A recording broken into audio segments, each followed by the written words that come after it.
오랫동안 죽음을 맞이하는 모습들, 환자들이 죽음을 맞이하는 모습들을 보았던 의사가 죽음에 대한 이야기를 하는 것을 들었습니다. 대부분 사람들은 이 죽음이 다가오면 세 가지의 반응을 보인다고 합니다. 하나는 죽음에 대해서 반항하는 모습, 또 하나는 죽음에 대해서 체념하는 모습, 또 하나는 죽음에 대해서 수용하는 모습입니다. 그런데 이것이 대부분 3단계로 이렇게 나타난대요. 처음에는 반항하고, 그 다음에는 체념하고, 그 다음에는 수용하고. 어떤 분은 그냥 반항하고 끝나는 사람도 있겠죠. 그냥 처음부터 수용하는 분도 있겠죠. 근데 대부분 이 세 단계를 거쳐서 죽음을 맞이하더라, 이런 얘기를 하는 것을 보았습니다. 여러분, 우리 믿음의 성도들은 죽음을 맞이할 때 어떻게 해야 될까요? 우리는 반항도 또 체념도 수용도 아닌, 우리는 늘 천국을 소망하면서 이 땅에서 살았기 때문에 우리는 아름다운 죽음, 또 거룩한 죽음, 또 하나님께 영광을 돌리는 그런 죽음을 맞이해야 할 줄로 믿습니다. 오늘 역대상 28장 또 그 다음에 나오는 29장에는 다윗의 죽음과 관련된 그러한 말씀입니다. 하나님의 마음에 맞고 또 믿음의 사람이었던 그 다윗도 이제 죽음을 맞이하게 됩니다. 과연 그는 죽음을 맞이할 때 어떠한 모습으로 그 죽음을 맞이했는가? 우리가 그동안 계속 앞에서 읽었던 내용이 성전과 관련된 내용이죠. 그래서 다윗은 죽음을 맞이할 때도 보면 이 성전과 관련된 죽음을 맞이합니다. 그동안 그가 계속 성전 준비를 했잖아요.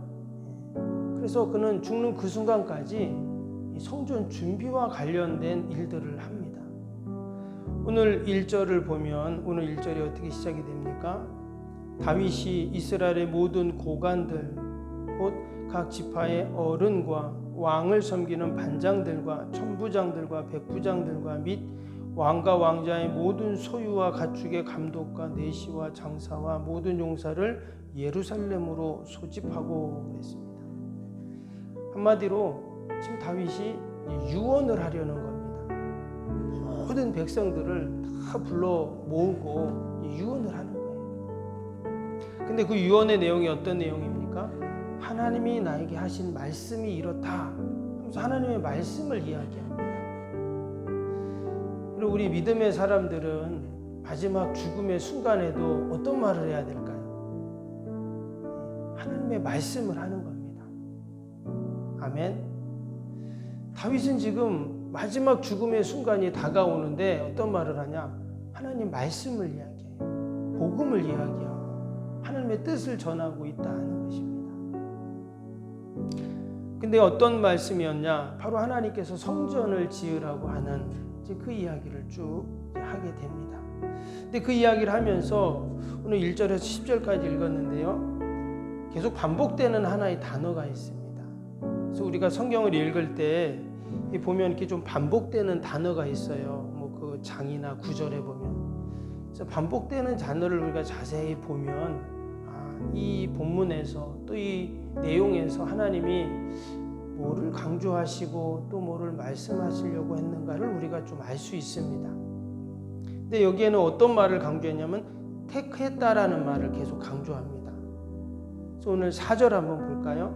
4절 한 절만 보면, 그러나 이스라엘 하나님 여호와께서 전에 나를 내 부친의 온 집에서 택하여 영원히 이스라엘 왕이 되게 하셨나니 곧 하나님이 유다 지파를 택하사 머리를 삼으시고 유다 가문에서 내 부친의 집을 택하시고 내 부친의 아들들 중에서 나를 기뻐하사 온 이스라엘의 왕을 삼으셨느니라.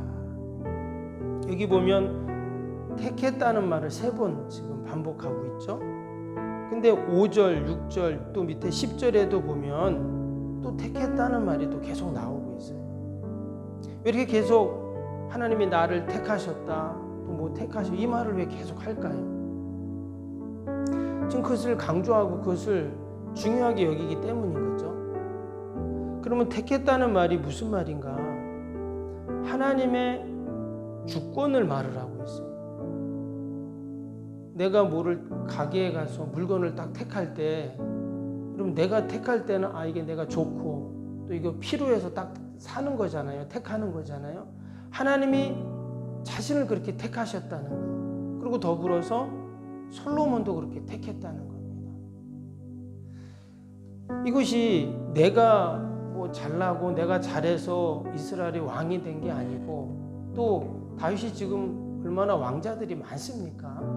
그리고 솔로몬은 첫째도 아니에요. 근데 많은 왕자들 중에서 하나님이 솔로몬을 택했다는 거예요. 지금 그 얘기를 지금 하고 있습니다. 하나님의 주권적인 선택이 있다는 겁니다. 하나님께서 저와 여러분을 하나님의 강권적인 그 하나님의 선택으로, 주권으로 나를 택하셨는 줄로 믿습니다.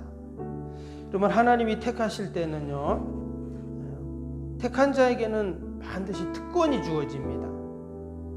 많은 사람들이 있지만 하나님이 다윗을 택하셨기 때문에 그가 왕이 되는 특권을 누리죠. 다윗에게 많은 왕자들이 있지만 솔로몬이라는 왕자를 택했기 때문에 그가 왕이 되는 특권을 누리게 됩니다. 세상에 많고 많은 사람들이 있지만 하나님이 나를 하나님의 자녀로 딱 택해 주셨어요. 왕 같은 제사장으로 택하시고 거룩한 백성으로 나를 딱 택해 주셨어요. 여러분, 내가 하나님의 자녀인 분명한 특권이 있습니다. 아멘. 아멘입니까? 내가 하나님의 자녀이기 때문에 기도하는 특권이 있어요. 하나님이 늘 나와 함께 하시고 나를 도와주시는 특권이 있습니다. 세상에 어떤 것이 나에게 다가와도 결코 두려워하지 않고 염려하지 않고, 왜? 하나님이 나와 함께 하시는 그 특권 때문에 그렇죠. 오늘도 저와 여러분이 그 특권을 누릴 수 있기를 바랍니다. 하나님이 나를 택하신 그 특권, 이것은 어떤 거와도 바꿀 수 없어요. 너무 귀한 것입니다. 지금 하나님이 다윗을 택하시고 또 솔로몬을 택하셨습니다. 그래서 그들을 이스라엘의 왕으로 삼으셨는데, 근데 하나님은 그런 특권과 함께 또 택하실 때는 또 사명도 주세요. 지금 다윗과 솔로몬의 사명이 뭡니까? 성전을 건축하는 사명이죠. 많은 왕들이 있지만 하나님이 다윗을 택하고 솔로몬을 택한 이유가 그 사명 때문이었어요. 그래서 다윗은 성전을 건축하는 준비를 하는 사명이 있었고, 또 아들 솔로몬은 그 성전을 짓는 사명이 있었습니다. 여러분, 저와 여러분들에게도 하나님이 사명을 주셨습니다. 오늘 과연 어떤 사명을 나에게 주셨는가? 오늘 하루를 내가 또 살아가야 되는데, 오늘 하루도 나에게 내가 감당해야 할 사명이 있어요. 우리가 이 새벽에도 하나님, 내가 오늘 어떤 사명을 감당해야 됩니까? 우리가 함께 묻고, 또 하나님이 그런 지혜를 주시고 감동을 주시면 여러분 그 사명대로 우리가 감당해야 할 줄로 믿습니다. 오늘 이 다윗이 모든 백성들을 다 불러 모아서 그들에게 지금 하나님의 말씀을 전하고 있습니다. 특별히 오늘 밑에 10절을 한번 보겠습니다. 10절에 보니까 그런즉 이제 너는 삼갈지어다 여호와께서 너를 택하여 성전의 건물을 건축하게 하셨으니 심써 행할지니라 그랬습니다. 여기서 먼저 너는 삼갈지어다 이 말씀을 하셨는데, 삼가한다는 말은 신중해라 이런 말이거든요. 신중하게 너가 힘써서 할 일이 있다. 바로 하나님의 전인 성전을 건축하는 것이다. 이것이 바로 그 사명이다. 이렇게 솔로몬에게 또 많은 백성들 앞에서 이야기를 하고 있습니다.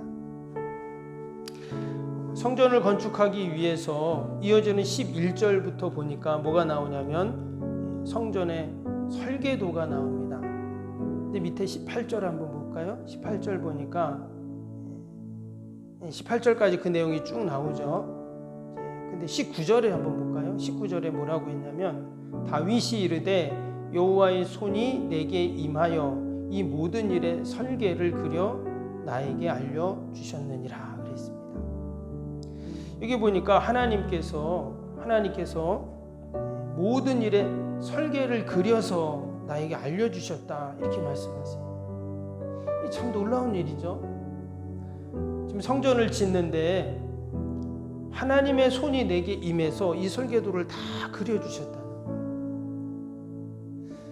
지금 성전을 건축하는 게 하나님이 지금 다윗에게 주신 그 사명이라고 했죠. 근데 하나님이 그 사명을 감당할 수 있도록 어떻게 하셨냐? 하나님이 손이 내게 임해서 이 모든 설계를 그려 나에게 알려주셨어요.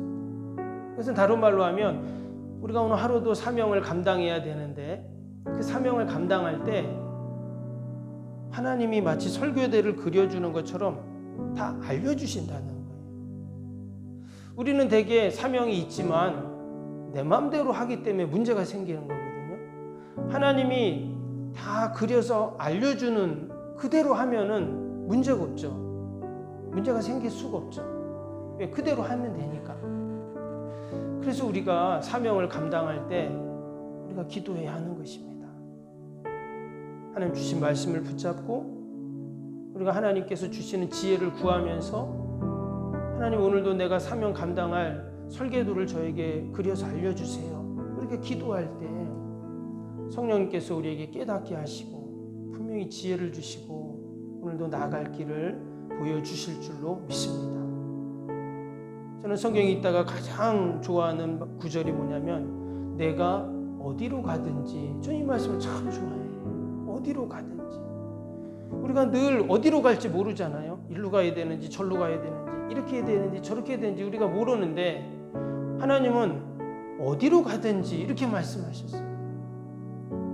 어디로 가든지 하나님이 형통케 하신다는 말씀. 오늘도 우리가 사명 감당할 것을 하나님은 다 그려서 알려주신다고 말씀하십니다. 그래서 우리가 새벽에도 하나님께 기도하는 것이죠. 우리 자녀들 위해, 또 우리 가족들 위해, 또 오늘도 우리의 일터를 위해, 또 교회를 위해, 나라 민족을 위해서 하나님께 기도하면 하나님께서 그런 영감을 주시고 그런 지혜를 주시고 또 설계도를 주시고 하나님이 함께 하실 줄로 믿습니다. 그러면서 10절 그 끝부분에 뭐라 했습니까? 힘써 행할지라 이렇게 말했어요. 힘써 행하라. 성전은 하나님의 집입니다. 내 집이 아니죠. 이미 솔로몬 이 다윗의 성전은 있죠. 다윗의 궁전은 있죠. 왕궁이 있습니다. 근데 지금 성전은 하나님의 집이잖아요. 그래서 그 사명을 힘써서 행하라. 지금 이렇게 말씀을 하고 있어요. 그리고 우리에게 맡겨진 귀한 사명이 있는데 오늘도 그 사명에 우리가 힘써서 행해야 할 줄로 믿습니다.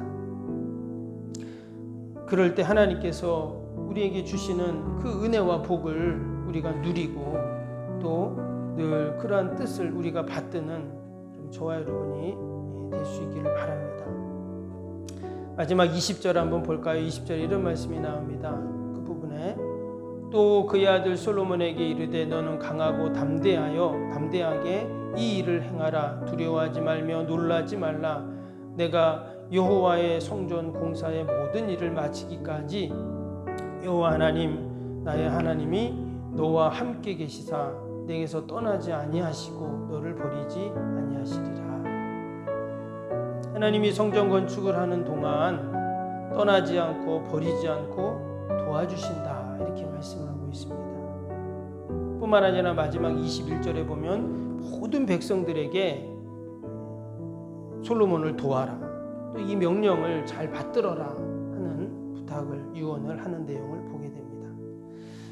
여러분 성전 건축을 하려면 많은 역량이 필요하잖아요. 재정도 필요하고 인력도 필요하고 어마어마한 힘이 거기에 다 쏟아지게 됩니다. 근데 하나님께서 뭐라고 하세요? 너를 떠나지 않고 버리지 않고 도와주시겠다 이렇게 분명히 말씀하셨습니다. 아마 솔로몬은 그런 염려와 걱정과 있었을 겁니다. 그러나 하나님이 함께 하시고 떠나지 않고 도와주신다. 이 말씀을 붙잡고 그 사명을 감당하게 되는 거죠. 오늘도 하나님이 저와 여러분들에게 주신 이 귀한 사명, 하나님이 나를 택하셨기 때문에 택한 자에게만 주는 귀한 그 특권임을 우리가 다시 한번 기억하고, 또 하나님이 이 사명을 감당하기에 합당한 은혜와 또 힘과 지혜와 능력을 주신다는 믿음을 갖고 하루도 승리하는 저와 여러분이 되길 주님의 이름으로 축복합니다. 기도하겠습니다. 사랑과 은혜가 충만하신 하나님 아버지, 감사합니다. 모든 사람은 마지막에 죽음을 맞이하는 법인데, 다윗은 그 마지막 순간 온 백성들을 다 불러 모아 하나님의 말씀, 복음을 전하는, 하나님의 뜻을 전하는 모습을 봅니다. 하나님, 우리가 늘 하나님이 나를 택하심을 감사하고 그 특권을 누릴 뿐만 아니라 또 이 땅에서 우리에게 맡겨주신 귀한 사명을 잘 감당케 하여 주시옵소서. 심써 행하라고 말씀하셨던 그 주님의 당부를 잊지 않게 하시고, 오늘 하루도 아버지 사명 잘 감당하여 하나님께 영광 돌리고 칭찬받게 하여 주시옵소서. 하나님, 귀한 새벽에도 또 우리가 나라 민족과 교회와 이웃과 사랑하는 자녀들을 다 올려드리오니 하나님 보살피시고 어디에 있든지 강건케 하여 주시옵소서. 특별히 우리의 자녀들 하나님께서 늘 믿음으로 견고하게 서게 하시고, 특별히 멀리 해외 나간 자녀들, 또 군에 간 자녀손들, 또 타지에 있는 자녀들 눈동자같이 지켜주시어서 우리 믿음의 부모의 기도가 다 응답되게 하여 주시옵소서. 하나님, 날씨가 많이 추워집니다. 우리 겨울 준비를 잘하게 하시고, 특별히 우리 연로하신 어르신들, 또 우리 요양 계신 어르신들 늘 돌봐주시어서 건강 잃지 않게 하시고, 아버지 도리어 더 하나님을 의지하고 또 하나님 붙잡게 하여 주시옵소서. 우리 어린 생명들 하나님 지혜를 부어주시고, 학교에서 공부할 때 하루속히 마스크를 벗고 하나님 마음껏 공부할 수 있도록 은혜를 베풀어 주시옵소서. 주님의 몸된 교회를 늘 지켜주시고 아버지 빛과 소금의 역할을 잘 감당하며 또 참 구원의 방주가 되게 하여 주시옵소서. 이전을 드나드는 발걸음들마다 복되게 하시고, 이 거룩한 전에서 기도할 때마다 다 응답되는 은혜가 있게 하여 주시옵소서. 오늘도 하나님께서 우리를 새벽기도 파수꾼으로 삼아주셨는 줄 믿습니다. 많은 사람들이 이 새벽에 잠을 자지만 하나님이 나를 깨우셔서 주님 전으로 우리를 달려오게 하신 이유가 있는 줄로 믿습니다. 내가 기도할 때 하나님의 놀라운 구원의 역사가 일어날 줄로 믿습니다. 우리의 자녀가 살고, 우리의 아내 남편이 살고, 또 아버지 우리의 형제들이 살고, 또 아버지 우리의 일터가 살고, 또 교회가 살고, 이 민족이 살아나는 회복되는 은혜들을 경험케 하여 주시옵소서. 믿음으로 기도하게 하시고 약속의 말씀 붙잡고 하나님 기도하는 귀한 새벽, 복된 새벽이 되게 하여 주옵소서. 우리 연약한 육신을 강건케 하시고 날마다 회복되게 하여 주시옵소서. 감사하며 예수님의 이름으로 기도하옵나이다. 아멘. 하늘에 계신 우리 아버지, 아버지의 이름을 거룩하게 하시며 아버지의 나라가 오게 하시며 아버지의 뜻이 하늘에서와 같이 땅에서도 이루어지게 하소서.